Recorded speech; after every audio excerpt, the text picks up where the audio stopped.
Heu, une question peut-être sur vous-même.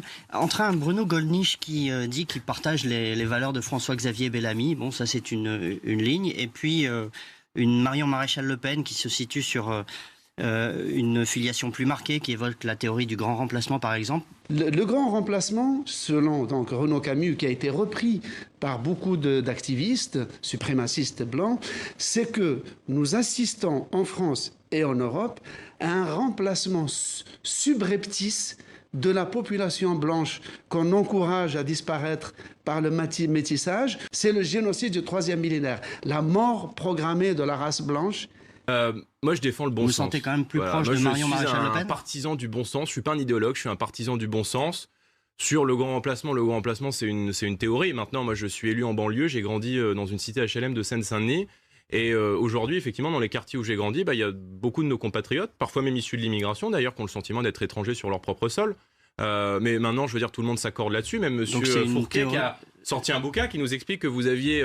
je crois 3% de prénoms arabo-musulmans parmi les jeunes dans les années 70, il y en a aujourd'hui près de 20%. Je crois 3% de prénoms arabo-musulmans parmi les jeunes dans les années 70, il y en a aujourd'hui près de 20%.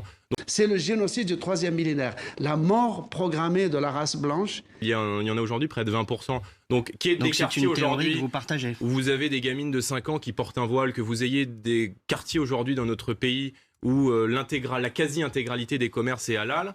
C'est le génocide du troisième millénaire. Oui, c'est un fait. Enfin, tout le monde le voit, tout le monde le constate. Dans mon département, un rapport parlementaire nous explique que vous avez près de 20% de la population qui est présente de manière clandestine, c'est-à-dire 400 000 personnes. La mort programmée de la race blanche. Donc oui, aujourd'hui, il y a des quartiers dans notre pays où il ne fait pas bon d'être français, où se manifeste la haine de la France, où...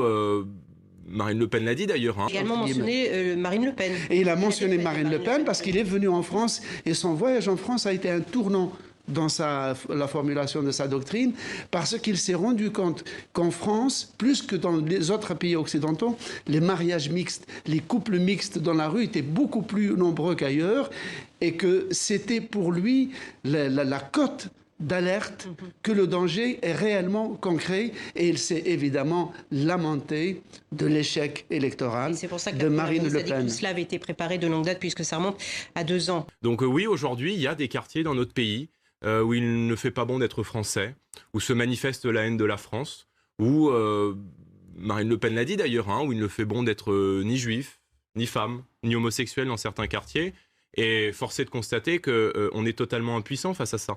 Qui est ce tueur ? Je suis un blanc, je suis de sang européen. J'estime que la race blanche est menacée de génocide, donc je vais défendre les miens, je vais le faire. On est totalement impuissant face à ça. Je vais attaquer, et je vais attaquer avec une arme à feu pour avoir le maximum d'écho mondial. Un homme prend pour cible 2 mosquées à quelques minutes d'intervalle, transformant la grande prière du vendredi en un bain de sang. L'Australien de 28 ans, décrit comme un terroriste d'extrême droite, n'a pas agi sur un coup de tête. Cet attentat, il le préparait depuis 2 ans, étalant régulièrement ses thèses sur les réseaux sociaux, notamment depuis un voyage en France, d'où il est revenu soi-disant choqué par l'immigration. Et il a mentionné Marine Le Pen parce qu'il est venu en France et son voyage en France a été un tournant dans la formulation de sa doctrine.